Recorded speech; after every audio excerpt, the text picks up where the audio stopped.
नमस्कार, मैं हूं अर्चना कौशल और आप देख रहे हैं विकासशील हरियाणा। मुख्यमंत्री मनोहर लाल का दावा है कि पिछले 8 सालों में उनकी सरकार ने राजनीति से ऊपर उठकर कई ऐसे विकास के काम किए जिसकी आज पूरे देश में चर्चा हो रही है। शहरों की तर्ज पर गांव में सुविधा मुहैया करवाई जा रही है।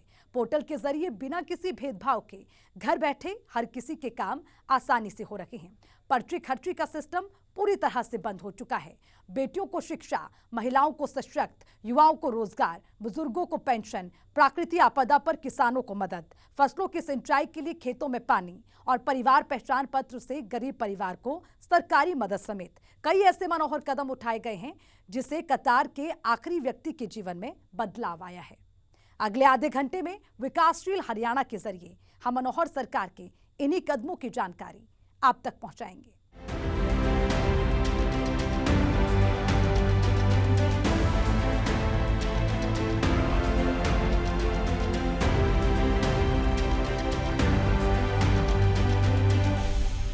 प्रदेश के मुखिया मनोहर लाल को जब भी मौका मिलता है विपक्ष को आईना और आवाम को यह भरोसा दिलाने में वो कभी नहीं चूकते कि मनोहर सरकार पूरे प्रदेश को एक परिवार की तरह मानकर काम कर रही है। हरियाणा विधानसभा सत्र के दूसरे चरण के तीसरे दिन मुख्यमंत्री मनोहर लाल बतौर वित्त मंत्री जब बोलने के लिए सदन में उठे तो एक एक कर कई ऐसी योजनाओं का जिक्र किया जो पिछले करीब 8 सालों में आवाम के हित में शुरू की गई है। सदन में बजट पर चर्चा के दौरान मुख्यमंत्री मनोहर लाल ने बतौर वित्त मंत्री जानकारी देते बताया कि पिछले 8 सालों में हरियाणा मनोहर सपने के साथ तेजी से आगे बढ़ा है। उन्होंने कहा कि हमारी सरकार दूरगामी सोच और राजनीति से ऊपर उठकर विकास के काम कर रही है। इस दौरान एक उदाहरण के जरिए मनोहर लाल ने यह भी बताने का प्रयास किया कि सत्ता पक्ष और विपक्ष का नजरिया कैसे अलग अलग होता है। बजट का उपयोग सामान्यतया जो विकास है, दिखने वाला विकास, इंफ्रास्ट्रक्चर, भौतिक विकास, मुख्य रूप से ऐसा माना जाता है कि सारा पैसा उसी पर लगेगा।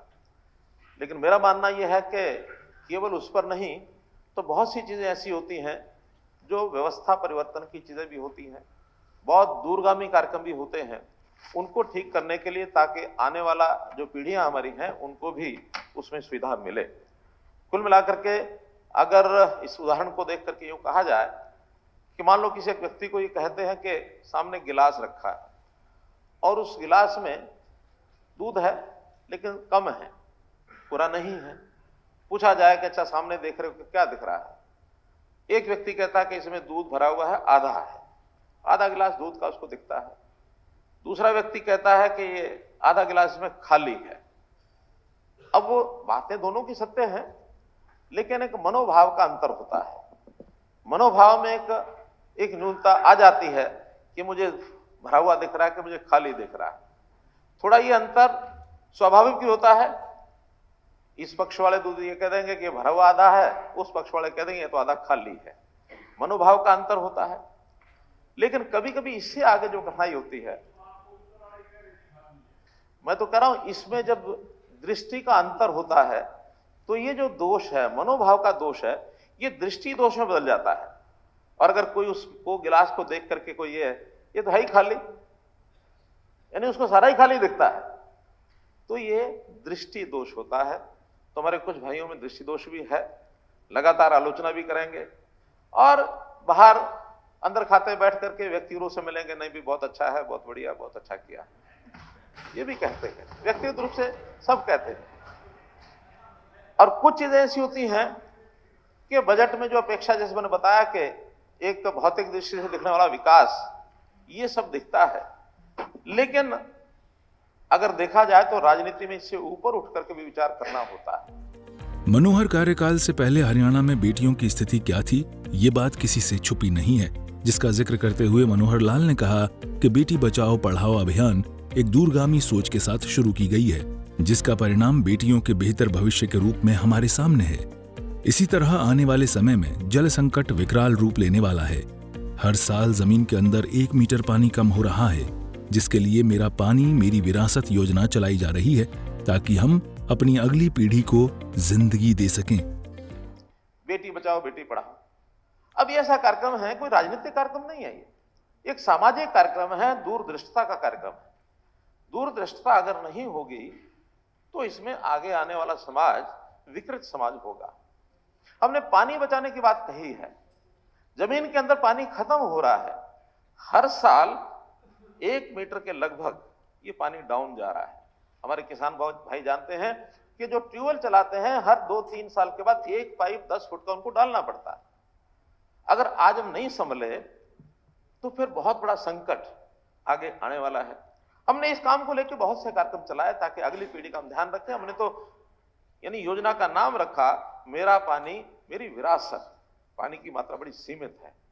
अब ये चीजें बहुत पहले से गिर रही हैं, आज से नहीं, वर्षों हो गए। चाहे बेटी बचाओ बेटी पढ़ाओ की बात हो, चाहे पानी की बात हो, चाहे पर्यावरण की बात हो। दुनिया बहुत सचेत हुई पर्यावरण के नाते। हम लोगों ने पर्यावरण पर ध्यान दिया है, लेकिन इसके ऊपर और गति बढ़ाने की हमारी आवश्यकता है। इसी प्रकार से हम लोग प्राकृतिक खेती की बात आई है। अभी हमारे एक माननीय विधायक बोल रहे थे कि प्राकृतिक खेती की आवश्यकता क्यों पड़ी। ठीक है, समय की आवश्यकता के हिसाब से हमने 60s में एक ग्रीन रेवोल्यूशन पर काम किया।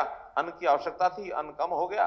एक समय व्यक्ति खाना न खाए, ये अपील भी उस समय के प्रधानमंत्री लाल बहादुर शास्त्री जी ने की। बहुत लोग वर्षों तक इसको निभाते रहे। अन्न की आवश्यकता थी, अन्न ज्यादा उगाओ, कैसे उगना है, बहुत से रिसर्च हुए, कोई गलत हुआ ऐसा नहीं है, हम आत्मनिर्भर हुए। लेकिन उसके साथ दोष जो पनपे वो हमारे शरीर के अंदर बीमारियां वो बढ़ने लगी। आज आवश्यकता यह है कि हमको उस पर भी आग्रह पूर्वक प्राकृतिक खेती करें, ऑर्गेनिक खेती करें, खाद जो है जो परंपरागत खाद होते थे हमारे वो करें, गौ पालन करें, गौ का खाद हो। इन सबको भी काम करने के लिए हमने बहुत से प्रयत्न किए हैं, आगे कर रहे हैं। मेरा कहना यह है कि अगर इन चीजों की तरफ ध्यान नहीं जाएगा तो उसको दृष्टि दोष नहीं कहा जाएगा, उसको दूरदृष्टि दोष कहा जाएगा। तो दूरदृष्टि के हित में हमको काम करने हैं, न कि दूरदृष्टि से ओझल होकर काम करने हैं। इन पर भी बजट का बहुत बड़ा भाग खर्च होता है। हम जो यहां लगातार चर्चा करते हैं, मेरे यहां सड़क नहीं बनी, मेरे यहां स्कूल नहीं बना, कॉलेज नहीं बना, बस अड्डा नहीं बना। ठीक है, बनने हैं, बनाने हैं हमको। ऐसा नहीं कि वर्तमान आवश्यकताओं को हमको दरकिनार करेंगे, लेकिन उन चीजों पर भी चर्चा उतनी गंभीरता से करनी चाहिए जो हम शायद भूल जाते हैं, करते नहीं हैं। उस पर भी हम बहुत ज्यादा पानी के लिए हमने माइक्रो इरिगेशन सख्ती से लागू करने की बात कही है। हमने तो यहां तक कहा कि जहां पानी 30 मीटर से ज्यादा चला गया है, 100 फुट से ज्यादा चला गया, वहां बिजली का कनेक्शन भी तब देंगे जब आप माइक्रो इरिगेशन का प्रोजेक्ट लगाओगे। 85% सब्सिडी सरकार देगी। तो इतना तैयारी तो हमको करानी ही चाहिए कि हमारे समाज में जागृति आए कि पानी बचाना है। पानी बहुत सीमित है, हमारा अपना कोई सोर्स नहीं है। एसवाइल के झगड़े में कितने साल से लड़ाई लड़ रहे हैं, आगे भी लड़ करके लेंगे, ऐसा नहीं कि नहीं लेंगे, बहुत नजदीक है। लेकिन जो है उसका प्रबंधन ये नहीं करेंगे तो पीने के पानी का संकट भी हो सकता है। कोविड काल का जिक्र करते हुए मुख्यमंत्री मनोहर लाल ने कहा कि पिछले 2 सालों तक हमने कोविड की मार झेली है। इस दौरान विपक्षी पार्टियों का हमें भरपूर सहयोग मिला, लेकिन हकीकत ये भी है कि इस दौरान विकास कार्य में बाधा आई है, लेकिन इसे अब दूर करने का समय आ गया है। मुख्यमंत्री मनोहर लाल ने कहा कि हमने व्यवस्था परिवर्तन का चैलेंज लिया है। इसमें परिवार पहचान पत्र पूरी दुनिया में एक मिसाल बनने जा रही है। दुर्भाग्य से पहले 2 वर्ष कोविड से प्रभावित रहे और कोविड में हमारी जो गति है वो रुकी है, मानने में कहीं कोई आपत्ति नहीं है। अच्छी बात यह कि सब लोगों ने मिल करके हमारी सर्वदलीय बैठकें भी हुई और सर्वदलीय बैठकों में हमने बहुत सी चीजों में समस्या को पार करने के लिए निर्णय भी लिए। लेकिन संकट बड़ा था। उन 2 वर्षों में हम एक सेटबैक हमको लगा, रेवेन्यू में भी लगा, खर्चे में भी लगा, विकास में भी लगा। अब के बाद ये जो पिछला वर्ष गया 2022-23 का, हमको पिछले 2 वर्ष की कमी को भी पूरा करना था। बहुत से काम रुके हुए उनको हमने शुरू किया। बहुत चीजों को करने के बाद आज भी जितनी हमें विकास के नाते उन 2 वर्षों की कमी पूरी होनी चाहिए थी, नहीं हो पाई है। लेकिन हम उसके ऊपर प्रयत्न करके अब मेहनत करके इस अगले वर्ष में सब चीजों को पूरा करेंगे। हमको 2 वर्ष पिछले और इस 2 वर्ष का मिला के 4 वर्षों का काम सिर्फ 2 वर्ष में ही करना होगा। हमारी स्पीड हमको डबल करनी होगी, इसका हमने पूरा प्रबंध किया है। अब इसके साथ एक चीज और भी जो मैं ध्यान कराऊंगा कि एक हमने एक चैलेंज ले लिया और वो चैलेंज ले लिया व्यवस्था परिवर्तन का। और खास करके व्यवस्था परिवर्तन के सारे विषय हमने उसकी तैयारी जो की उन कोविड के 2 वर्षों में की कि क्या क्या व्यवस्था परिवर्तन हो सकते हैं। आखिर काम में कोई रुका नहीं है, बैठे नहीं, लेकिन सबके लिए जैसे था वर्क फ्रॉम होम, तो वर्क फ्रॉम होम के नाते हमने भी चाहे ऑफिस बैठ के, चाहे कमरे में बैठ के, चाहे कहीं बैठ के व्यवस्था परिवर्तन के बहुत बड़े बड़े काम किए, बड़ा हमने सपना भी लिया। जब कभी व्यवस्था परिवर्तन के काम ज्यादा होते हैं उसके परिणाम निकलने में समय लगता है, और उस परिणाम के समय लगने के कारण से कहीं परेशानी भी होती है। उस परेशानी को ठीक है उठाते हैं, बहुत बंधु उठाते हैं, नागरिक भी उठाते हैं, हमारे विपक्षी दल भी उठाते हैं, कहीं कहीं हमारे विधायक भी हमको कहते हैं ये कठिनाई आ गई, ये आ गई, ये आ गई। मुझे मालूम है कि हमने कितने उसमें से विषय शुरू किए व्यवस्था परिवर्तन में। सबसे बड़ा व्यवस्था परिवर्तन परिवार पहचान पत्र का किया, ये बहुत बड़ा परिवर्तन है, और पूरे देश में इस प्रकार का कोई किसी ने ऐसा सिस्टम खड़ा नहीं किया है, दुनिया में भी नहीं किया है। हमको विश्वास है कि हम इस पर एक ऐसा बड़ा प्रयोग करके दिखाएंगे कि हर परिवार हमारे नेट में आ जाए, हमारे दायरे में आ जाए, ताकि उसकी पहुंच हमारी बहुत सीधी सीधी हो जाए। ये जो लंबा रूट होता है जनता के लोगों के परिवार तक पहुंचने का, उस रूट को शॉर्टकट करके सीधा डायरेक्ट संपर्क सरकार का और उस व्यक्ति परिवार के साथ हो जो गरीब से गरीब है। परिवार पहचान पत्र में इसमें हमको सफलता मिल रही है। जब नया प्रयोग है, कठिनाइयां जैसे मैंने बताया आएंगी। हमने किसानों के लिए मेरी फसल मेरा ब्यौरा ये बनाया, आलोचना हुई खूब, लेकिन आज जब लोगों को पता लग गया इसके क्या क्या लाभ हैं, डायरेक्ट पेमेंट किसान को होती है, सीधा उसके खाते में जाता है। बीच में विरोध किसानों ने भी किया, पॉलिटिकल लोगों ने भी किया, आड़ती बंधुओं ने भी किया, बहुत लोगों ने किया, लेकिन कितना लाभ उसका हुआ है, मेरा अनुमान है कि कम से कम 5-10% का लाभ सीधा सीधा उस राशि को सीधा उसके बैंक के अकाउंट में पहुंचेगा, उससे लाभ उसका होगा। हाँ, उसका लाभ होगा तो हो सकता है किसी को नुकसान भी हो सकता है, लेकिन किसान का लाभ, ये हमारी कमिटमेंट है, उसके ऊपर मैंने किया। हमने इसी प्रकार हरियाणा इंजीनियरिंग वर्क्स पोर्टल बनाया है। बहुत बड़े भ्रष्टाचार का एक रास्ता बंद करने के लिए हम प्रयत्न कर रहे हैं कि जो इंजीनियरिंग कामों में बहुत शिकायतें होती हैं, बहुत इंक्वायरियां चल रही हैं, बहुत लोगों के खिलाफ कार्रवाई भी होती है, लेकिन सबके खिलाफ नहीं होती है। और इसमें अगर कोई अवसर ही जो उसको बंद कर दिया जाए कि ये ना हो, तो अपने आप चीजें ठीक होती है, और उसको करने में एक कठिनाई आ रही है। मैं आपसे साझा करना चाहता हूं कि जो बीच का सिस्टम है, जिनको आदतें गलत पड़ी हुई थी, उनके कारण से वो सिस्टम थोड़ा हिला है। उनको सबको लगता है ये क्या हो गया, हम तो इसी कारण से सरकार में नौकरी करते थे। यहां तक सुनने को मिलता था, हम कहते थे कि नौजवान को कि भाई तुम काम नहीं है, चलो तुम्हें 15,000 रुपए की नौकरी कहीं प्राइवेट दिलवा देते हैं, ना जी ना, डीसी रेट की नौकरी दिलवा दो, चाहे 10,000 रुपए मिलते हो। अब है तो वो भी नौकरी जो है अस्थायी नौकरी है, प्राइवेट में भी कोई सुरक्षा नहीं है, लेकिन 15,000 छोड़ के 10,000 की नौकरी सरकारी ऑफिस में मुझे मिल जाए, मैं सरकारी बाबू की तरह काम करूंगा, उसमें से क्या क्या लाभ उठाता है। रोज किससे आते हैं, सरकारी नौकरी को सुरक्षित नौकरी भी नहीं मिल रही डीसी रेट पर, लेकिन सिस्टम को रोकने के लिए हमने पारदर्शिता लाने के लिए सिस्टम बदले हैं, वो सिस्टम इंजीनियरिंग के कामों में लागू कर रहे हैं, कर दिए हैं। एक सही और ईमानदार सरकार का काम होता है पूरी सच्चाई के साथ अपनी कमियों को जनता के सामने रखना। मुख्यमंत्री मनोहर लाल ने सदन में बोलते हुए यही किया। उन्होंने पूरी ईमानदारी से इस बात को माना कि जब भी कोई नया व्यवस्था परिवर्तन होता है तो सब कुछ एकदम से ठीक नहीं हो जाता है। इसमें कई तरह की कठिनाइयां भी आती हैं, जिसे दूर करना सरकार और अधिकारियों का काम होता है, और मनोहर सरकार इन सभी परेशानियों को दूर कर एक मिसाल कायम करने वाली है।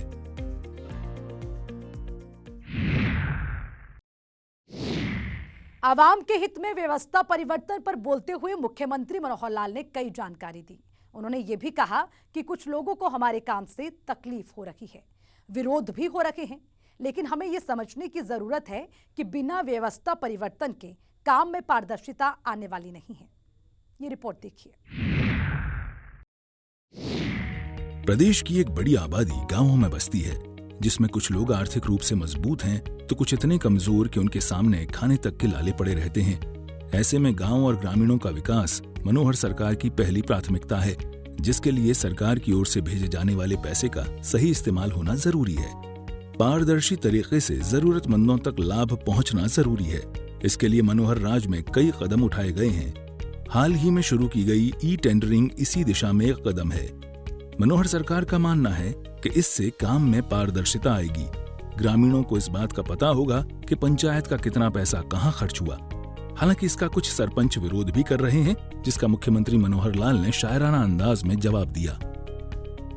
सरपंच बंधु इस बात का विरोध कर रहे हैं। काम तो करवाने हैं, पैसा हम दे रहे हैं, पैसा कम है ये बात किसी ने नहीं कही कि हमारे पास बजट कम आया है।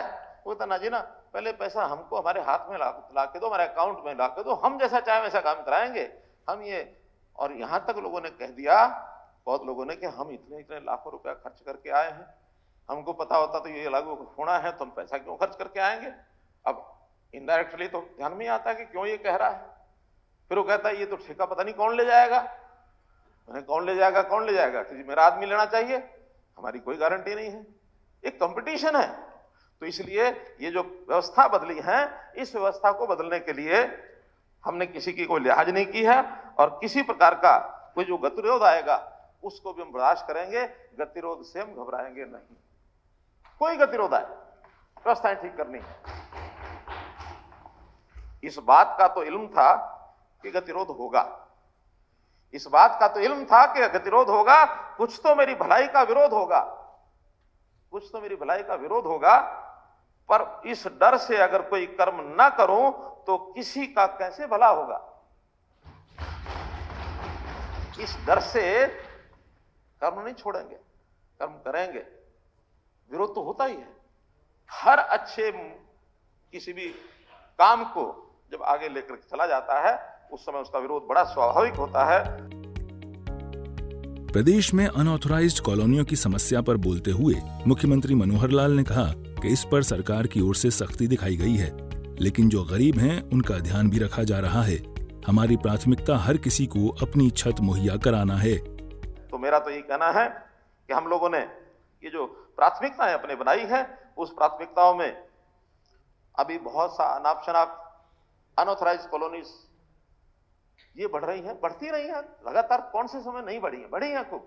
लेकिन इस बार थोड़ा सा सख्ती का एक और आलम ये आया कि हमने कोई भी रजिस्ट्री, जो रेजिडेंशियल एरिया, जो उसका क्या उसको बोलते हैं अर्बन एरिया के बाहर, कंट्रोल्ड एरिया में एनओसी और एनडीसी, अगर वो म्यूनिसिपैलिटी में है तो एनडीसी नो ड्यूज सर्टिफिकेट लेकर के आएगा तो रजिस्ट्री होगी। कंट्रोल्ड एरिया में है तो टाउन कंट्री प्लानिंग से एनओसी लेकर आएगा तो रजिस्ट्री होगी, नहीं तो नहीं होगी। 2 नंबर में कब बेचेंगे। हाँ, इसके बाद जो नया बना रहे हैं उनको हम गिराएंगे भी सही, और साथ में जो गरीब आदमी है उसको मकान मिले, क्योंकि आखिर अनऑथराइज्ड कॉलोनी बनने का एक बड़ा कारण होता है गरीब आदमी होता है, उसको उतना पैसा नहीं होता जितने हमारे बिल्डर्स और जितने हमारे डेवलपर जो हैं वो उनके लिए रेट तय करते हैं। इसमें हमने कुछ ऐसे गरीब लोगों की विशेष योजनाएं, प्रधानमंत्री आवास योजना चल रही है, हरियाणा प्रदेश की भी अलग से योजना लाने जा रहे हैं, जिसका उल्लेख हमने किया है बजट में, कि हम ऐसे गरीब आदमियों को रियायती दरों पर उनको मकान कैसे दे सकें, इसका प्रबंध करेंगे। लेबर के लोगों को उनके काम के स्थान पर कुछ आवासीय व्यवस्था, चाहे लीज पर हो चाहे किराए पर हो, इंडस्ट्री की व्यवस्था खड़ी कराएंगे, लेकिन उनको रहने का मकान सबको मिले। मुख्यमंत्री मनोहर लाल ने स्थानीय सरकार, जिसमें जिला परिषद, नगर निगम, पंचायत इत्यादि को मजबूती प्रदान करने पर जोर दिया। उन्होंने कहा कि इस दिशा में हरियाणा सरकार ने कई कदम उठाए हैं। लोकल सेल्फ गवर्नमेंट्स, इनका स्थायित्व कैसे, इनको कैसे कैसे इनको इंडिपेंडेंट किया जाए, इनको ऑटोनोमस कैसे किया जाए, इनके अधिकारों को पूरे तरह से इनको सौंपने का काम हम कर रहे हैं। कभी नहीं हुआ। 1993-94 के अंदर ये संविधान का संशोधन हुआ था, पंचायती राज एक्ट का, लेकिन बहुत वर्षों तक दूसरे प्रदेश हमारे से आगे निकल गए। केरल हमारे से आगे निकल गया, कर्नाटक हमसे आगे निकल गया, महाराष्ट्र आगे निकला हुआ, हम बहुत पीछे थे। अब हमने, चाहे वो जिला परिषद हो, चाहे पंचायत समितियां हो, चाहे पंचायतें हो, ऐसी अर्बन लोकल बॉडीज में नगर निगम हो, कमेटियां हो या परिषद हो, इन सबका पहला विषय तो इनके फंड्स इनको जाए, निश्चित मात्रा में जाए। यानी 7% of SOTR, state own tax revenue का 7% फिक्स कर दिया, उसमें भी 55-45 की रेशो ये उनको जाए, 55 ग्रामीण में, 45 शहरों में। इसके अलावा 2% हमने अपने पास बचा के रखा है कि जो कमी वाली ऐसी इकाइयां हैं, शहरी हैं चाहे ग्रामीण हैं, 2% हमारे पास वो डिस्क्रिप्शन रहेगा कि कौन सी इकाई को कब देना है। वहां के विकास में कमी आई, वहां डिमांड आ गई, जो आएगा वो डिपार्टमेंट मुख्यमंत्री हाथ मिल करके, जैसा कुछ फंड्स होते हैं वो फंड हमने रखा है। इसके अलावा 2% स्टाम्प ड्यूटी जो पहले केवल शहरों में होती थी, अब ग्रामीण क्षेत्र में बहुत महंगी जमीनें बिकने लग गई हैं, इंडस्ट्री बहुत पहुंच गई है, बहुत से नए नए प्रकल्प आ रहे हैं। तो उस जमीन का 2% का पैसा 1% पंचायतों को, आधा % जिला परिषद को, आधा % ब्लॉक पंचायत समितियों को, ये पैसा भी उनके पास जाएगा। 2% बिजली के बिलों का खपत का, वो बिल रिकवरी के ऊपर ये पैसा भी उनको मिलेगा। और स्थानीय तौर पर जितनी इनकम बढ़ा सकते हैं, बहुत से मद हैं उनको छूट दी है कि आप बढ़ाइए, लेकिन वो इंडिपेंडेंट रहेंगी। पैसा जो हमको मिलेगा, इसके बाद जिला परिषदों को तो हमने इंजीनियरिंग का जो विंग बढ़ाने की बात भी कही है, कुछ इंजीनियरिंग का स्टाफ वो भी उनको रखने के लिए कहा है, ताकि धीरे धीरे हम उनमें कुछ ना कुछ चीज आगे बढ़ा सकें। और इसमें भी हमने कुछ जो उनको राहत दी है, उस राहत के अंदर जो जिला परिषदों को हमने बताया है कि पंचायती राज में यानी स्कूलों की बिल्डिंग्स, उनको मरम्मत का काम, शमशान घाट और कब्रिस्तान, उनके लिए जो हमारी शिवधाम योजना है उसका काम, 5 क्रम के रास्ते जो मार्केटिंग बोर्ड के हैं उनकी मरम्मत का काम, उससे छोटे 4 क्रम के रास्ते उनको बनाने का काम, इसी प्रकार बस क्यू शेल्टर्स, ई लाइब्रेरीज, 5-5 गांव में हर ब्लॉक के अंदर स्ट्रीट लाइट लगाने का काम, आंगनवाड़ी की रख रखाव की व्यवस्था, मिड डे मील की मॉनिटरिंग करने का काम, घर घर कूड़ा एकत्र करने की ग्रामीण क्षेत्रों में बड़े गांव में व्यवस्था बनाने का काम, ये सारा जिला परिषदों को हमने सौंपा है। इसी प्रकार आगे चल करके पंचायत समितियों के भी कामों को थोड़ा उल्लेख करेंगे, उनको भी बजट उस प्रकार से दिया जाएगा। पंचायतों का जो बजट है वो ठीक पारदर्शिता से खर्च हो, तो वहां जितने पैसे की आवश्यकता होगी वो पर्याप्त दे रहे हैं, और आवश्यकता होगी तो पैसे कमी नहीं रखने देंगे। हरियाणा सरकार हर वर्ग को ध्यान में रखकर काम कर रही है। बीपीएल परिवारों की निर्धारित आय सीमा 1,80,000 रुपए हरियाणा में सबसे अधिक है। आंगनबाड़ी सेविका को हरियाणा में सबसे अधिक वेतन दिया जा रहा है। इतना ही नहीं, कई विभागों के आउटसोर्सिंग कर्मचारियों को पेंशन की सुविधा दी गई है। हमने कर्मचारियों के वेलफेयर के लिए बहुत से विषय किए हैं, यानी ऐसे ऐसे वर्ग जिनकी तनख्वाहें बहुत ही कम थी और वो लगे हुए थे आउटसोर्सिंग पर, उनको भी पेंशन देने का काम हमने किया है, जो रिटायर हो गए हैं कई प्रकार के। जैसे ये ट्यूबवेल का जो एचटी ट्यूबवेल का कॉर्पोरेशन था, एमआईटीसी के लोगों को दिया। इसी प्रकार के और भी उसमें के कुछ विभाग थे जो प्राय बंद हो गए, उनको भी हमने दिया है। सैलरीज हमने खूब बढ़ाई है। अब वो सैलरी जो 10,000, 12,000, 13,000 ले रहे थे, जैसे जैसे एचकेआरएन में आए हैं सबकी 2,000, 3,000, 4,000 उनकी सैलरीज बढ़ गई है। तो इस नाते से सारे देश में आंगनवाड़ी की सैलरी सबसे ज्यादा हमारे यहाँ, आशा वर्कर का जो रेमुनेशन है वो सबसे ज्यादा हमारे यहाँ यानी हमने बीपीएल की जो लेवल है वो भी ऊपर उठाया, इसीलिए कि जो 1,20,000 रुपए का बीपीएल का लेवल सारे देश में है, हमने परिवार पहचान पत्र में उसको बढ़ा करके 1,80 किया, ताकि और ज्यादा परिवार कवर हो जाए। वरना अगर 1,20 बाकी देश के तर्ज पर हम रखते हैं तो मुझे अनुमान है कि 12-15 लाख से ऊपर परिवार नहीं होंगे, लेकिन अब 1,80 करते ही 29 बल्कि 34 लाख परिवार हो गए। अब जो रजिस्ट्रेशन हो रही है उसमें एक छोटा दोष भी आ रहा है कि परिवार की आय ज्यादा है, 2 बाइफर्केशन कर दो, 2 परिवार बना लो ताकि उनकी आमदन आधी हो जाए, दोनों बीपीएल में आ जाए। अच्छा विषय नहीं है, परिवार के टूटने के खतरे होंगे, इससे हमें इसमें से भी कोई रास्ता निकालना पड़ेगा ताकि ज्वाइंट फैमिलीज रहें, वो इस प्रकार से टूटे नहीं। तो ऐसे ऐसे विषय हम कर रहे हैं। डिजिटलाइजेशन पर जोर देते हुए मुख्यमंत्री मनोहर लाल ने कहा कि इससे लोगों की जिंदगी न सिर्फ आसान हुई है बल्कि पारदर्शी तरीके से काम भी हो रहे हैं।